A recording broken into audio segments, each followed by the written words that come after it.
Hello guys, welcome back to the channel. तो आज हम देखेंगे TPN, that is total parenteral nutrition. जब पेशेंट को ये फिजियोलॉजिकल या पैथोलॉजिकल कंडीशन के कारण नॉर्मली ले नहीं पाता है जीआई ट्रैक के थ्रू, तब हम देते हैं उसको पैरेंटल न्यूट्रिशन। पैरेंटल न्यूट्रिशन का मतलब है कि जो हमारा जो जीआई ट्रैक्ट है उसके अलावा जब हम आईवी के थ्रू जब देते हैं हम लोग, उसको बोलते हैं पैरेंटल न्यूट्रिशन।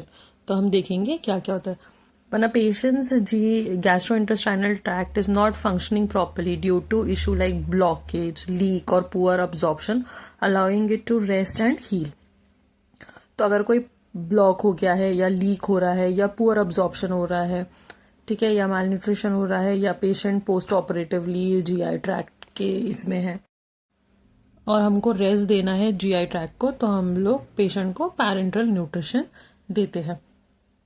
जो टीपीएन है वो या लार्ज वेन के थ्रू दिया जाता है। तो लार्ज वेन मोस्ट प्रोबेबली हम 18 गेज का कैन्युला यूज करेंगे। 20 का मैनेजेबल रहता है अगर फ्लोराइड्स कम है तो, लेकिन 20 के नीचे नहीं देंगे। लेकिन मोस्ट प्रोबेबली हम 18 गेज का कैन्युला यूज करते हैं, या तो फिर हम लोग सेंट्रल लाइन के थ्रू देते हैं। तो सेंट्रल लाइन हमारा जुगुलर, सबक्लेवियन और फीमोरल होता है।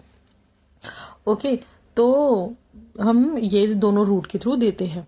देन नेक्स्ट हम देखेंगे कि जो सोल्यूशन रहता है वो 3 पार्ट में आप देख सकते हो डिवाइडेड रहता है। जो व्हाइट वाला है वो लिपिड्स रहता है, ठीक है। डिपेंड करता है, आपका डॉक्टर बोल रहा है लिपिड्स या विदाउट लिपिड्स, तो उसके कॉन्स्टिट्यूएंट क्या रहता है, डेक्सट्रोज रहता है कार्बोहाइड्रेट के फॉर्म में।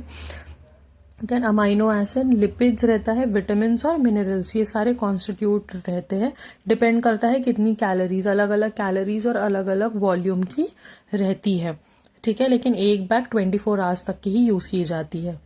उसके बाद कॉम्प्लिकेशंस क्या क्या है। कॉम्प्लिकेशन में आपको इन्फेक्शन हो सकता है, ब्लड क्लॉट हो सकते हैं, इलेक्ट्रोलाइट इम्बैलेंस होता है क्योंकि इलेक्ट्रोलाइट्स रहते हैं पेशेंट का। तो जब टीपीएन चलता है तो रूटीनली हमको इलेक्ट्रोलाइट करवाना ही करवाना है। इन्फेक्शन इसलिए क्योंकि अगर सेंट्रल लाइन का अच्छे से नहीं किया गया है तो क्लेप्सी होने के चांसेस रहते हैं। Central line associated blood stream infection, blood clot होने के इसलिए चांसेस रहते हैं क्योंकि लिपिड्स रहते हैं उसमें, molecules and electrolyte imbalance. That's all, thank you.